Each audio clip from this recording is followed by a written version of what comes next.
Bienvenidos a esta edición número 1628 de La Picota, en la que vamos a desgranar la actualidad de esta jornada de viernes, último día de la semana y 1 de noviembre, para pasarla, como siempre, por el tamiz de la opinión de nuestros picoteros. En esta labor de análisis nos van a acompañar Miguel Valdés. ¿Cómo estás? Buenas noches. Muy buenas noches. ¿Qué tal la semana? ¿Bien? Muy bien, muy bien. Muy tranquilita con el puente, pero vamos, muy... Sí, una muy semana bien. un poco atípica. Poco atípica, sí. Yo firmaba más semanas así. Hombre. Nene Torres, buenas noches. ¿Cómo estás? Bienvenida también. No sé si tú también la firmas así o no. A mí es que me cortan mucho el ritmo. O sea, es como que te alegras de tener el día en medio, pero luego tengo como que empezar otra vez la semana y a mí me matan. Y el puente del 12 de octubre me pasó exactamente lo mismo, que luego es como te alegras de haber descansado, pero el retomar...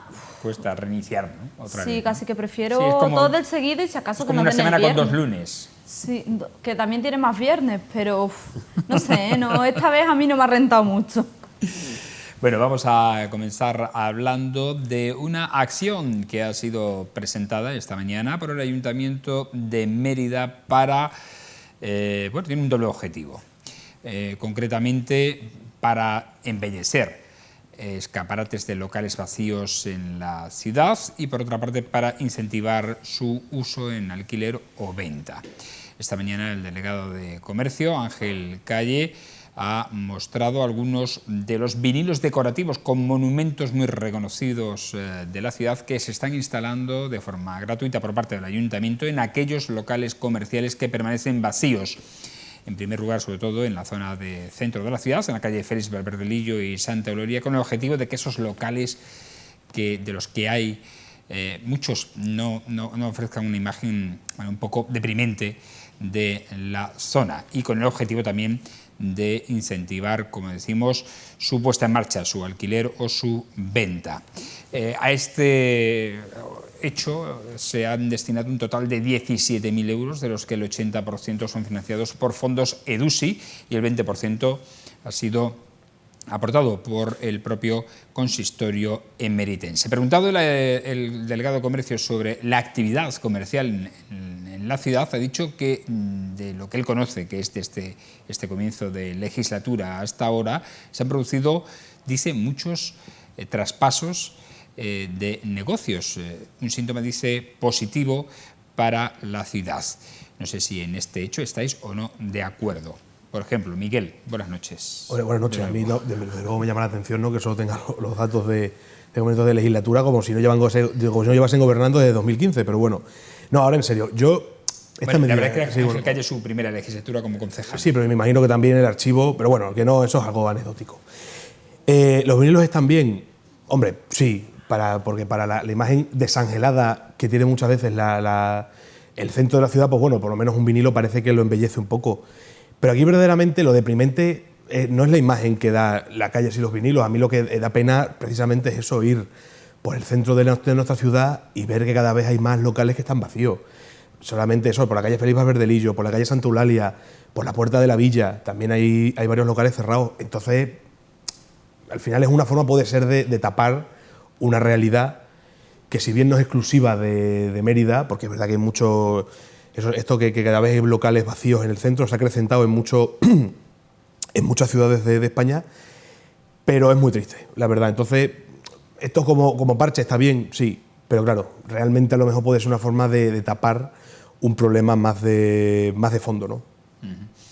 Hay que decir que el comercio electrónico, sobre todo a partir del confinamiento, se reactivó y ha hecho que vaya en perjuicio del comercio presencial, ¿no? Y que esto también, unido, por cierto, al alto precio de muchos alquileres de locales comerciales en la zona centro de ciudad, pues puede darnos esta imagen, como decimos, un poco lastimosa de locales vacíos, ¿no? Iba a decir deprimente, pero sí, es que lo es. Ver un local vacío, de verdad, es triste, ¿no?, para una ciudad. Irene.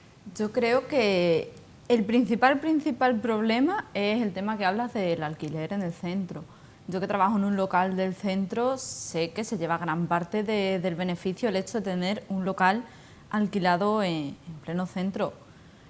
Ahí el gobierno municipal no puede hacer nada, no puede regular de esa manera. Las regulaciones vienen de un poquito más arriba, ¿no? Pero yo creo que a veces, cuando hablamos de la regulación de ciertas cosas, no es intervencionismo, sino es salvar tus ciudades.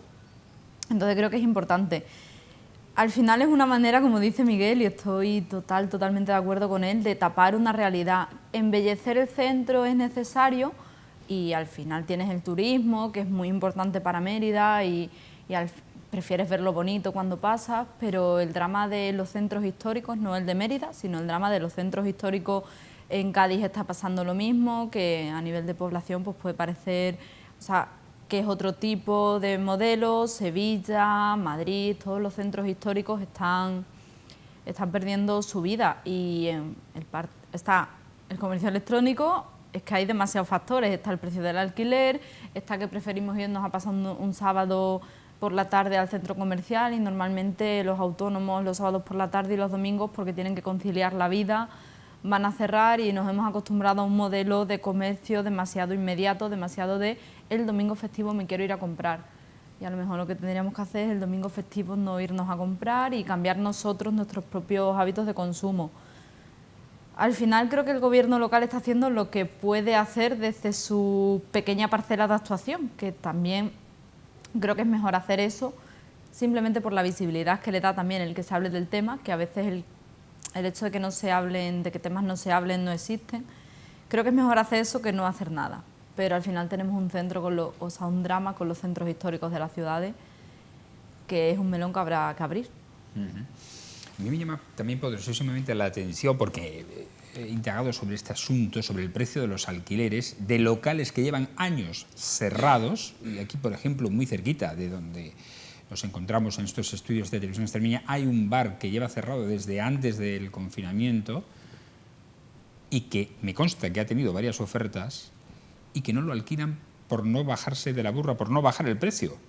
Prefieren tenerlos cerrados. Es algo que no entiendo, sinceramente. Cuando eso, hombre, si tú facilitas, sobre todo a jóvenes emprendedores, el que pueda iniciar su negocio y puedes ir escalando el precio del alquiler en unos años, al final vas a recuperar, no, vas a ganar mucho más que teniéndolo vacío durante ese tiempo.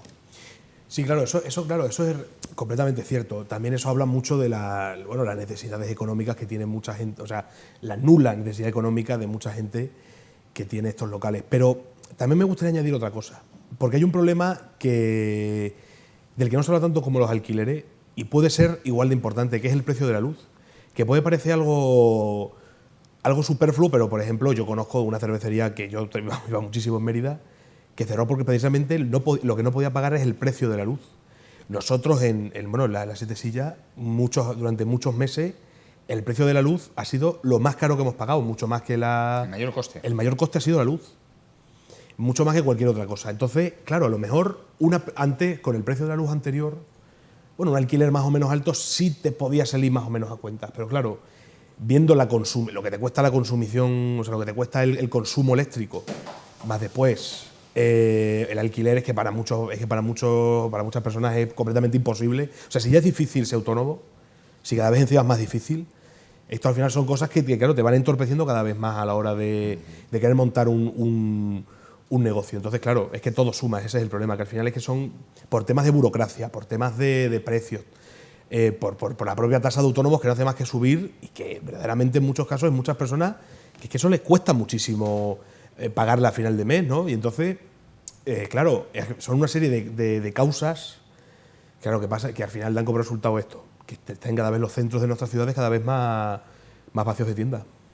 A mí me dijo, cuando estaba más alto el precio de la luz, por cierto, ha subido esta semana un 30% otra vez, porque este mercado es muy fluctuante, que hay bares que en Mérida han pagado 3.000-4.000 euros de factura al mes de suministro eléctrico. Claro, tenemos en cuenta que las cámaras consumen mucho, los frigoríficos, toda esa zona, la climatización se lleva mucho consumo y por muy eficiente que tú quieras tener toda la instalación, al final el consumo es brutal. Estamos hablando de unos importes muy altos. Pero al final eso también pasa en tienditas que a lo mejor no tienen maquinarias tan grandes como puede ser incluso una tienda que tenga focos para alumbrar su material o cualquier escaparate que tú quieras tener, aunque sea menos horas, porque la ley ahora te permite menos horas de noche con los carteles encendidos. En cuanto en un sitio como Extremadura, tú tienes que tener aire acondicionado en verano, porque si no, es que no te van a entrar ni a comprar.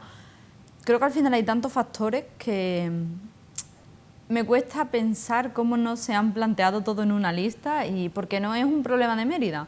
O sea, lo único que podemos hablar de Mérida es que el delegado de comercio ha decidido embellecer o tapar, o cada uno, según como veamos esta medida, vamos a decir que embellecer, que tapar, que bueno, vamos a hablar en unos términos, pero al final se ha tomado una medida simplemente estética. Pero el Gobierno nacional y el Gobierno regional sí tiene competencias para tomar medidas en este drama que se está embelleciendo o tapando, que es que nuestros cascos históricos están muertos o semi muertos, porque es verdad que hay comercio local que aguanta, hay bares que están abriendo, pero al final, lo que tú dices, traspasos hay muchísimos, porque claro, ¿qué hace? Si ya no puedes más, bien intentar traspasarlo, por lo menos que no quiebre. Pero al final... puede mantener el negocio, que el negocio se mantenga en otras manos, ¿no? Eso sí es cierto.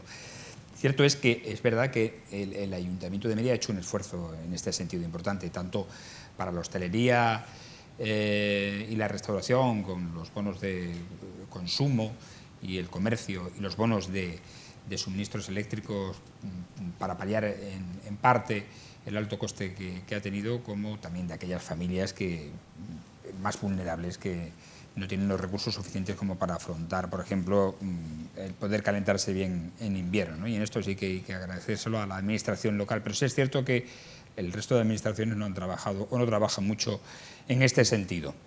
Bueno, ¿algo más sobre este tema? No, sí, una última puntualización, que ahora que también van a subir las tasas de basura y de agua, veremos a ver si más de un comercio ahora sigue abierto, porque esto al final les afecta muchísimo. Vamos, a la hostelería le afecta muchísimo, por ejemplo, el agua, a muchos locales les afecta seguro que muchísimo también el tema de residuos y tal y del agua, así que veremos a ver qué ocurre. Yo, de luego, espero que esta situación solamente, o sea, es verdad que las competencias son de más arriba, pero veremos a ver si estas medidas afectan, a ver cómo afectan a los comercios. Yo, desde luego, espero que no perjudique más al centro, desde luego, porque es verdad que muchas veces es triste ver locales que son de toda la vida, de locales de estos auténticos que ya cada vez quedan menos, ver cómo cierran las puertas. De luego, es verdaderamente, a mí me da mucha pena, la verdad. Así es. En fin, bueno, vamos a otro asunto que tiene que ver también con la actividad económica en parte, porque hoy hemos conocido los datos de paro registrado en Extremadura y en la ciudad. En la capital extremeña hay en el mes de octubre 77 desempleados más que en el mes anterior de septiembre, lo que supone un incremento del 1,5%.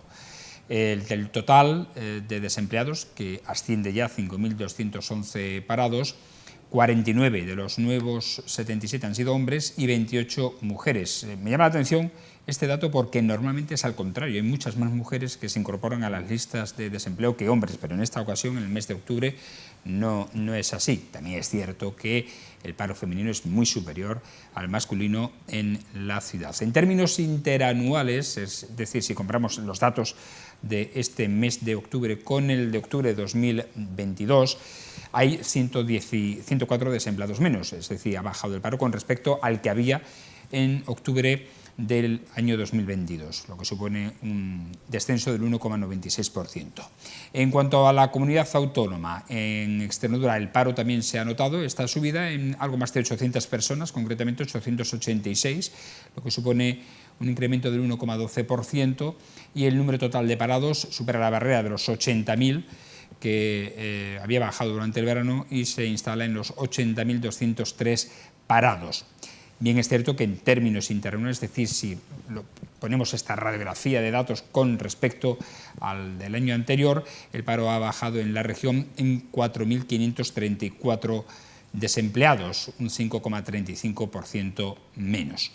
Se acaba el periodo estival en el mes de octubre, los contratos, sobre todo de hostelería en la ciudad y restauración y de hoteles, y a nivel regional las labores agrícolas, que también finalizan, han hecho que este paro haya subido en el mes de octubre. Pero bueno, de nuevo estamos ante una situación cíclica. Nos alegramos cuando baja, evidentemente lamentamos cuando sube, pero al fin y al cabo no deja de ir el haber con el debe, es decir, se equilibra y más o menos se mantiene el nivel de desempleo. Irene.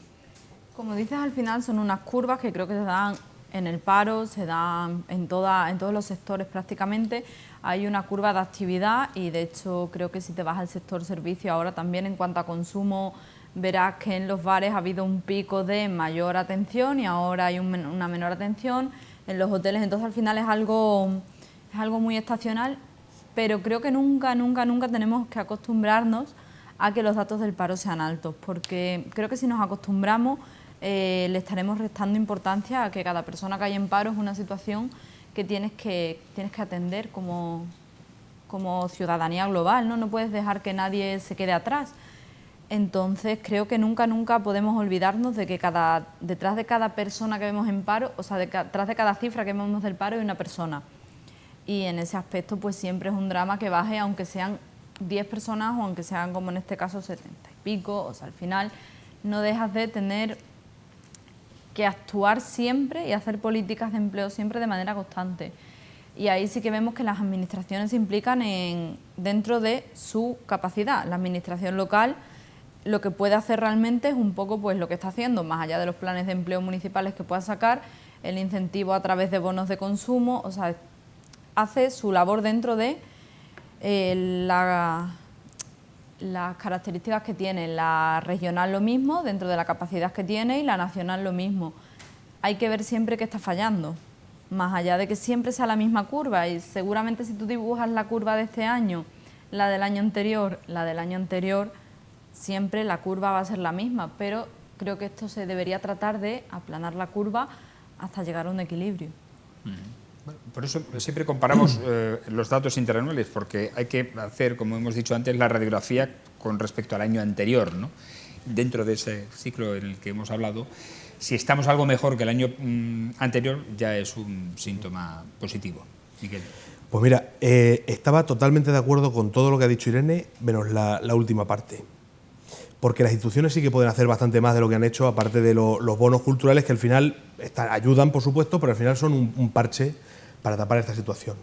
Una situación que tenemos en Extremadura, el paro es altísimo en Extremadura, somos la región más pobre y tenemos unos datos de paro que así lo acreditan. Y yo, por ejemplo, una cosa que se le llevan prometiendo muchísimo tiempo aquí en Mérida, que es la famosa azucarera, que es el cuento de nunca acabar, porque siempre es como el día de la marmota, siempre no vendrá, no va a venir, o sea, parece como los bares, ¿no? Lo de hoy no se fía mañana, ¿sabes? La azucarera es eso, no viene, siempre es para después. Y eso, la azucarera, por ejemplo, bueno, la azucarera digo este ejemplo porque se nos ha prometido incontables veces, pero la industria en general, por ejemplo, la famosa fábrica de baterías, que tampoco llegó, que se la quedaron los valencianos, si mal no recuerdo, creo. Bueno, hace poco que lo reconoció, de hecho, creo que Simo Puig, que él la pidió, estuvo apretando mucho para quedársela. Todas esas cosas que se van de Extremadura son oportunidades que perdemos para combatir estos empleos precarios que al final son completamente estivales. Y que al final hay gente que en verano, pues ya sea trabajando en hoteles, restaurantes o en el campo, sí que pueden trabajar, pero ahora llega septiembre y otra vez tienen que volver al paro. Entonces, yo lo que creo es eso, que en Extremadura se pueden hacer muchísimas cosas para favorecer la industria. Lo que no podemos hacer es, por ejemplo, estar continuamente... Lo que no se puede... Para hacer tortilla hay que partir algunos huevos. Lo que a mí me parece completamente desalentador es que siempre que se intenta el avance... Yo recuerdo cuando era pequeño las pintadas de no al AVE, por ejemplo. Cada vez que quieren hacer una industria, siempre llega alguien a quejarse de una cosa que es mucha... O sea, por ejemplo, no quiero... El famoso caso de la urbanización esa de lujo que se hizo sin ningún papel, por supuesto que Extremadura... Valdecañas, por supuesto que esto no puede ser aquí el cortijo de todo el mundo y hacer lo que le salga a la gente de las narices.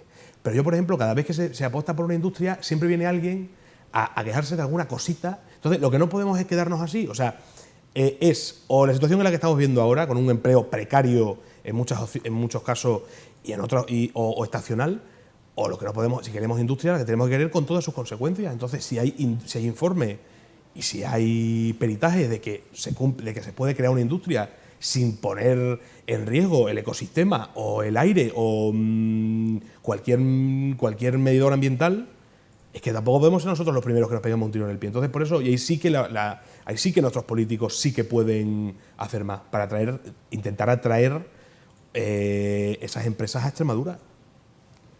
Es que no puedes vestir un santo para desvestir un santo para vestir a otro, es que no puedes hacer eso. Con el tema es normal que cuando hablan de abrir la azucarera haya personas ecologistas que entienden, que saben, que lo hacen con informes, que no se levantan y dicen a mí esto me parece fatal, que tú puedes estar o no puedes estar de acuerdo. O sea, yo te digo que el hecho de que haya personas que cuando viene una industria se manifiesten o presenten informes, o por ejemplo el tema de Valdecañas, ha llegado a los juzgados. ¿Por qué ha llegado a los juzgados? Porque es que de verdad estaban incumpliendo una medida ambiental y aún así está construido. O sea que al final el hecho de que haya personas que se quejen, que protesten, que presenten informes y que se preocupen, porque Extremadura también es una región que vive de su medio ambiente y que vive de su ganadería y que vive de su agricultura. Y si estamos hablando de sequía y va a venir una empresa que va a usar agua de tus ríos y a quitarte una parte de ese agua que ya estás anunciando como gobierno que queda poco, pues es normal que haya asociaciones, que haya abogados, que haya personas, incluso que haya partidos políticos que se quejen contra eso. Y no estás diciendo es que no rompes todos los huevos para hacer tortilla, es que a lo mejor para hacer la tortilla tienes que mirar qué huevos usar y en Extremadura queremos usar los de campo. Y para eso hay que mantener ciertas medidas ambientales y eso no es ni ser moralista ni estar en contra de la industria, es que hay muchos tipos de industria, es que ahora mismo también está todo tema informático, como en Extremadura, como Mérida, por ejemplo, ha acogido empresas informáticas grandes, o sea, hay mucha industria que puede venir sin perjudicar. Y luego yo creo que también cuando hablamos, gente que tenemos ciertos conocimientos, como los tienes tú, también sabemos las competencias que tiene la Junta de Extremadura. Tú no puedes decir que la Junta de Extremadura no ha traído una empresa privada, porque la azucarera ha salido además hace poco hablando diciendo nosotros tenemos nuestras cuentas y ahora mismo nuestras cuentas no nos dan y necesitamos inversores. Y yo creo que nadie pretende que la Junta de Extremadura sea el inversor de la azucarera. Entonces ellos están haciendo como empresa privada su trabajo, que es buscar sus inversores, buscar sus finanzas, buscar sus bancos, buscar sus créditos. Y la Junta ha hecho su trabajo, que ha sido declarar el impacto ambiental que tiene, nosotros os damos la aprobación y es que ahí se acaba el trabajo realmente de una administración con respecto a una cuestión así, más allá de las comunicaciones que puedan tener, que además hace un mes han dicho que las han tenido. Las ha tenido el gobierno anterior, las ha tenido el gobierno nuevo. Es que también esto es una cuestión de competencia. Sí, pero entonces, ¿por qué, si eso que dices tú, por qué Ximo Puig ha reconocido que nos ha quitado a Extremadura la fábrica?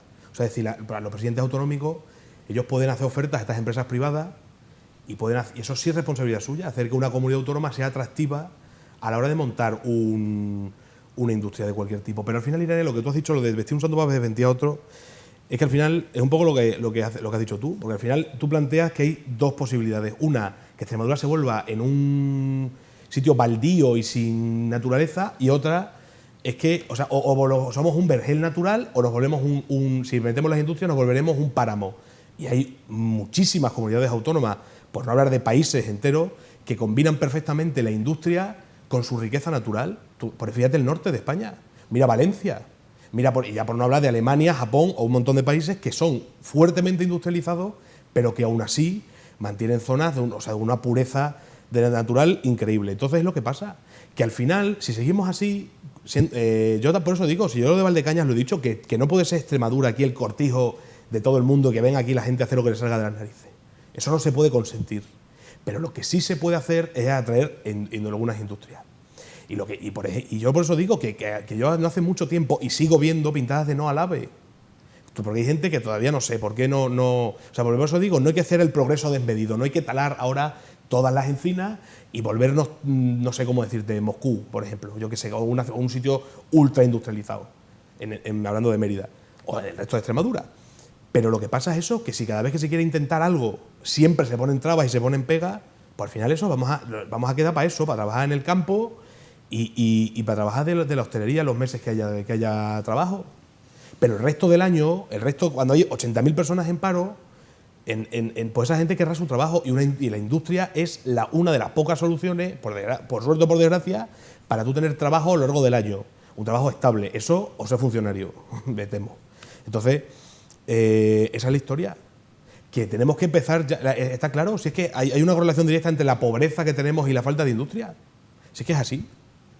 Por cierto, nos quitó, es verdad, Valencia la fábrica de baterías, pero al final hay otro grupo que es Envision, que es chino, que es el que va a instalar esa fábrica en Navalmoral de La Mata, y la que, por cierto, hemos conocido esta semana, que ha tenido acceso al PERTE con 300 millones de euros, 200 millones en ayudas directas y 100 mediante préstamos bancarios a esta industria, a China. Así que esperemos que al menos en Navalmoral tenga más suerte que la que hemos tenido aquí en Mérida con la fábrica con la azucarera, ¿no? Porque aquí seguimos pendientes de que se haga o no se haga este proyecto una realidad. Vamos a otro asunto.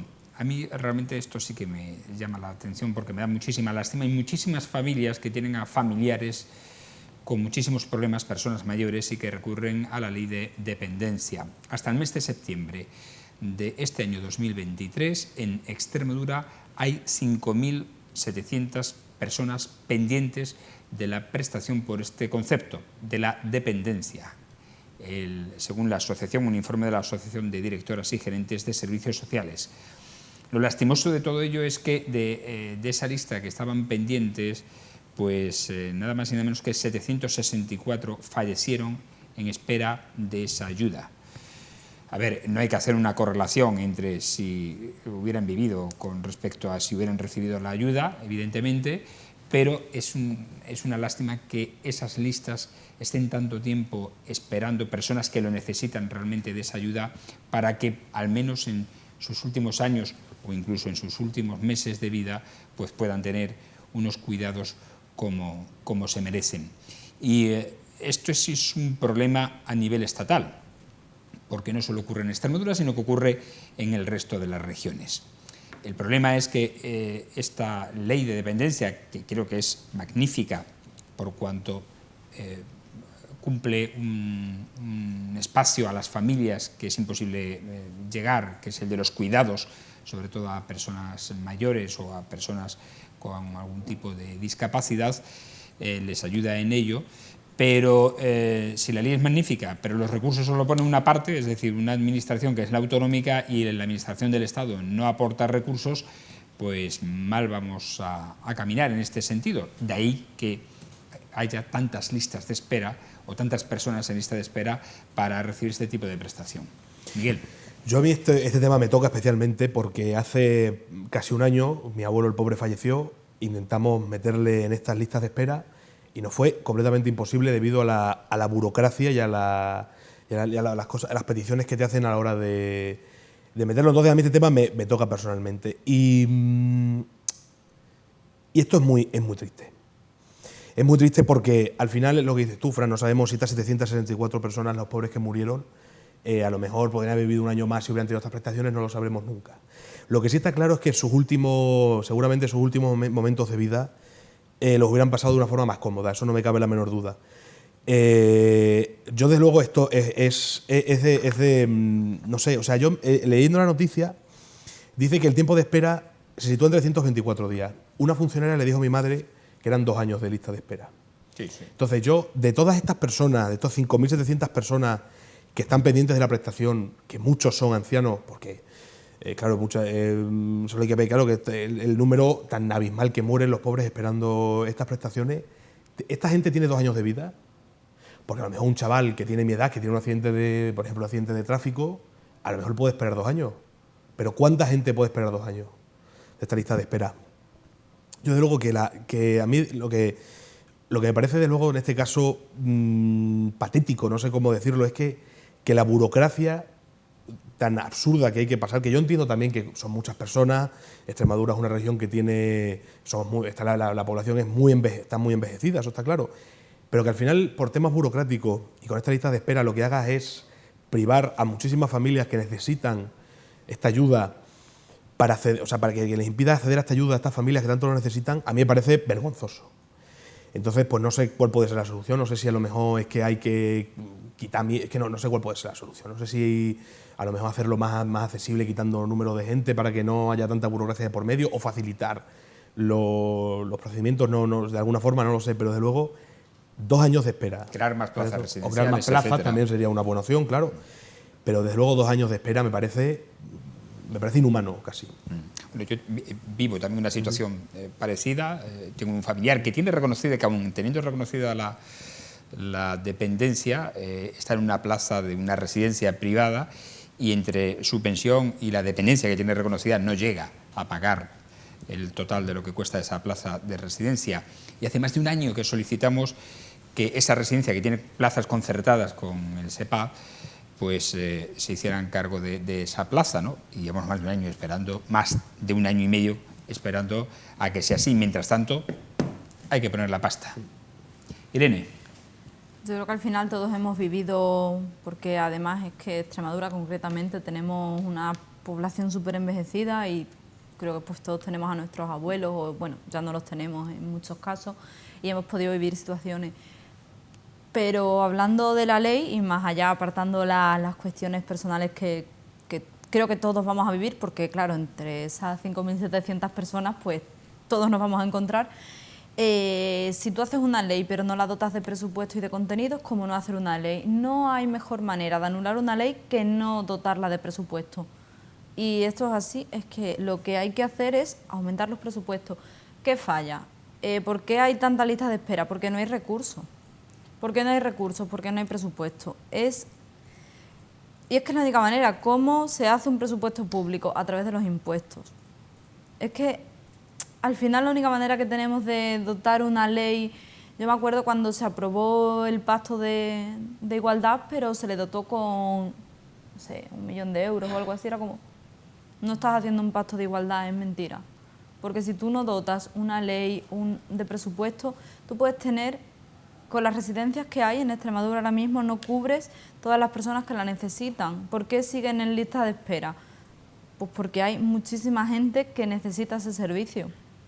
Pues tendrás que ver si facilitar más recursos, más pisos a lo mejor no todo tienen que ser, porque también los tiempos van cambiando, ¿no? A lo mejor no tiene que ser el modelo de residencia que conocemos, más pisos tutelados, más personas que vayan a las casas, porque al final esas personas no, es que lo dice Miguel, no pueden esperar, pero no puede esperar la persona mayor y no puede esperar la persona dependiente que tiene 20 años, que ha tenido un accidente y que es que a lo mejor no tiene alguien que le soporte esos cuidados cada día, porque tiene familia que tiene que trabajar, porque es que al final tenemos que ver que detrás, si detrás de los números del paro hay personas, detrás de estas cifras también, y es que la única, y ahí puede haber 50 debates al respecto, la única manera de que una ley y una lista de espera sea menor es dotándolo de personal y de presupuesto.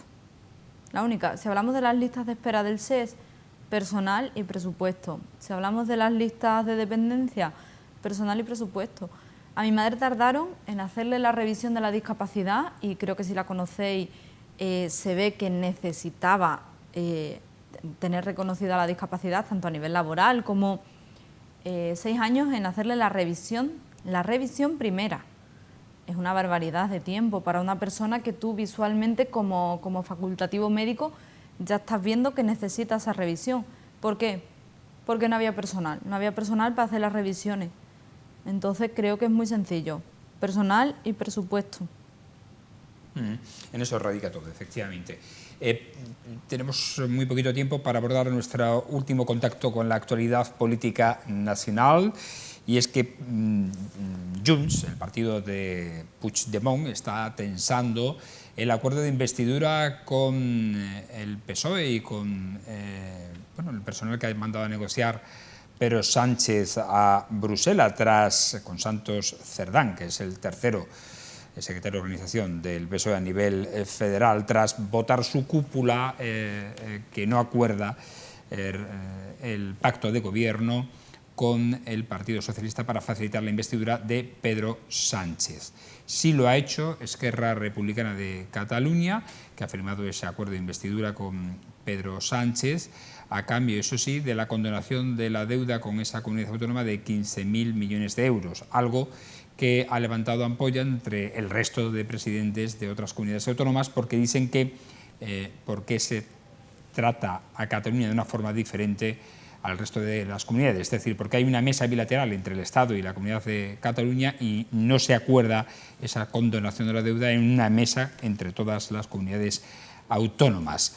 Y lo de Junts, pues no sé si al final habrá o no acuerdo o es una estrategia más para seguir presionando y seguir pidiendo más a Pedro Sánchez para facilitar la investidura. Irene. Creo que nadie sabe cómo acabará esa historia, por así decirlo, porque nadie está en la cabeza de esos partidos. Al final lo hablamos en la última picota, ellos van a tirar, tú tiras de la cuerda, es hasta donde te dejen tirar. O sea, para mí la culpa real de dejar tirar es quien deja. No voy a echarle la culpa a los partidos independentistas por tirar a su cuerda, le voy a echar la culpa a quien consiente que esa cuerda se vire hacia, en este caso, hacia la anulación, que no me sale la palabra, de la deuda, porque creo que... La condonación de la deuda, sí. Creo que quien tiene la responsabilidad es quien lo aprueba, no quien lo pide. Tú claro que vas a pedir más para tu casa, pero quien tiene la responsabilidad es quien lo aprueba. Entonces, en este caso, y creo que casi todo el mundo estará de acuerdo en esta parte, incluso hay gente socialista que debe estar evidentemente pasándolo mal, por mucho que de cara a sus argumentarios tengan que decir lo contrario, quien tiene la culpa de aprobarlo es quien lo aprueba, y en este caso es el Partido Socialista. Creo que no hay mucho más que decir que quién ha aprobado eso. Tú que vas a pedir lo mejor para ti, ¿no? Pues ellos están pidiendo lo mejor para ellos. Y quien tiene que decidir, yo es que a lo mejor hubiese decidido ir a otras elecciones y no me planto en esta. Hombre, viendo el coste que está suponiendo estos acuerdos, o tanto el coste, digo, democrático, en salud democrática por el tema de la amnistía, que eso es valorable, como el coste económico que va a suponer pues las preventas que se están facilitando, pues al resto de las comunidades autónomas es normal que les haga salpullidos. Hombre, completamente normal. No, ya por fin me alegra que Irene por fin entienda lo que intenté decir la otra vez en la... Yo lo entendí perfectamente. La picota. No, yo digo, no dije que la culpa sea de esta gente, digo que la culpa es quien negocia y quien les da. Y la culpa en este caso es... O sea, Puigdemont tiene que estar tranquilísimo. Tranquilísimo, porque él ya sabe que el Partido Socialista no pacta, él da, sencillamente. O sea, no hace... En 2022, la ministra de Transporte decía de una forma muy contundente que, por supuesto, no era ilegal darle las cercanías a Cataluña. Bueno, pues ya se les han dado. Hace 5 días, no hace falta irnos a hace un año, María Jesús Montero, que me llama Montoto, no sé por qué. María Jesús Montero decía que, hombre, cómo iban a perdonarle la deuda, hombre, que era imposible, pero también de una forma muy contundente, muy rotunda. Y resulta que ha pasado.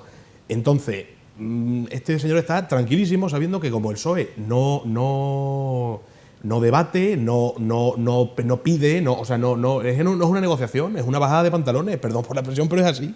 O sea, el PSOE se está agachando entre las inclemencias de esta gente, y la prueba, como bien decir, hay mucha gente socialista, porque la base del socialismo, hasta donde yo lo entiendo, es la igualdad entre los ciudadanos, ¿no? Entonces yo he visto que hay mucha gente de Castilla y León que se ha ido precisamente por eso, porque gente de Castilla y León que creo que en algunas comunidades, en algunas provincias de Castilla y León es donde más se ve la despoblación o sea, de la España vaciada, donde más se ve mucha de esa zona, donde más se acusa, es ahí que venga este señor o sea, que venga esta gente a pedir que se les quite la deuda a los que, volvemos a lo mismo, han sido históricamente los más beneficiados. Hombre, es para vamos, no sé cómo decirte, no para irse, para salir y prenderle fuego a la sede del PSOE. O sea, es que están echando por tierra el principio básico del socialismo. Entonces, pues no, entiendo completamente el malestar y el enfado de todas las comunidades autónomas y lo respaldo, por supuesto que sí. Yo no le prendería fuego a ninguna sede. Creo que cada uno tiene que saber lo que ha votado, lo que España está haciendo, y que las negociaciones nos gusten más o menos las que están siendo, y luego habrá que ver en qué se traduce. Y que hace 5 días dijeran que no iban a hacerlo y 5 días después cambian de opinión. O sea, eso es mantener la palabra. O en 2022, o sea, era ilegal en 2022 y es legal ahora. Yo no he hablado de la palabra. No, dicen, no, son negociaciones. Son negociaciones, no son negociaciones, y al final están mintiendo a la gente, están mintiendo, diciendo que no van a hacer lo que es ilegal y resulta que lo hacen. La gente cuando votó a Guardiola también decía que no iba a votar con Vox. Es decir, la gente cuando vota se equivoca. ¿Qué tiene que ver Guardiola? No, estoy poniéndote un ejemplo de que la gente dice una cosa y dice la otra, y al final tú cuando cuando votas sabes que estás dando una vía libre en tu voto, eso lo tienes clarísimo Pues me cuando parece mal votas. de Guardiola y de Pedro Sánchez, me parece A mí mal también, de los dos. pero te estoy diciendo que es lo normal cuando votas. Pues si te parece Es lo normal cuando votas, es que la democracia que tenemos, vale, cámbiala si no te gusta, vale, pero pues, es la que vale, tenemos. Pues, como es normal que los partidos políticos roben, pues bueno, los dejamos robar, como lo hace todo el mundo. Pues No, ya lo está, que habrá ¿no? que hacer es lo que se ha hecho cuando los partidos políticos roban, intervenir. Y lo que es normal es hacer lo que se hace ahora. Tú la próxima vez que vayas a votar como ciudadano de un Estado democrático, que cuando votas le estás dando la legitimidad a quien está, porque es lo que estás haciendo, porque es como funciona la democracia que tenemos. Votarás a otra gente, bueno, en tu caso no, porque no creo que hayas votado a Pedro Sánchez. Quien lo haya hecho podrá votar a otra gente si no está de acuerdo. Y ahora bien, creo que es importante, de cara a un debate, que no pongas palabras que otras personas no han dicho, porque yo no lo he hecho contigo desde que empezamos los debates. Entonces, dices, ahora entiendes lo que dije el otro día. Yo entendí perfectamente lo que dijiste el otro día. A hablar de otras picotas eres tú, y yo te digo que la otra picota no le eche la culpa a los partidos, eche la culpa a Pedro Sánchez, que pacta con esa gente y cede continuamente con esa gente. Yo me parece muy razonable lo que hace. Si tú pides y te da lo que quieres, tonto eres si no lo pides, ¿no? Claro. Pues yo que la culpa no la tienen estos partidos, la tiene el que les da. Por eso yo que por fin parece ser que me estás entendiendo lo que dije la otra semana, ya está. Bueno, la semana a otra te expresaste raro. El conflicto de la pasada semana. En cualquier caso, a mí sí me preocupa un hecho, y es que a lo mejor ha llegado el momento de unirse y cambiar las reglas del juego para que no pasen estas cosas. Es decir, que se favorezcan unas comunidades con respecto a otra porque tienen 7 votos que son claves para la gobernabilidad del país, de España. A lo mejor ha llegado el momento de llegar a un acuerdo entre las grandes fuerzas nacionales, digo, que están representando a todos los españoles, porque me temo que si ahora piden esto, dentro de 4 años, yo no sé, pero van a seguir pidiendo. Hombre. Y a lo mejor no llegamos ni a 4 años, a lo mejor es dentro de 2. Pues sí que lo han anunciado, Fran, sí que lo están diciendo. Es que no lo mienten, sí que están diciendo que ahora es esto y después va a ser la independencia. Así que ellos mismos lo anuncian. En fin, veremos en qué acaba esto. La semana que viene va a ser clave, porque en principio se preveía que iba a celebrarse el debate de investidura de Pedro Sánchez, pero después de esta maniobra de Junts no sé cómo acabará. En fin, lo seguiremos informando y opinando aquí en La Picota en Televisión Extremeña. Agradecer, como siempre, a nuestros picoteros su análisis. Gracias, Irene. Muchas gracias. Hasta la próxima semana, no la siguiente, que es cuando vuelves. Lo mismo te digo, Miguel. Se va a hacerme larga esta un buen semana. fin de semana, ¿eh? Se va a hacerme larga, digo, esta semana sin picota. Y a ustedes agradecerles, como siempre, su atención. Regresemos el próximo lunes, en torno a las 10 menos cuarto de la noche, como siempre, tanto en la televisión, en la TDT, como en nuestros medios digitales, en nuestras redes sociales y en nuestra página web, en televisionextremeña.com. Que pasen un buen fin de semana. Sean felices.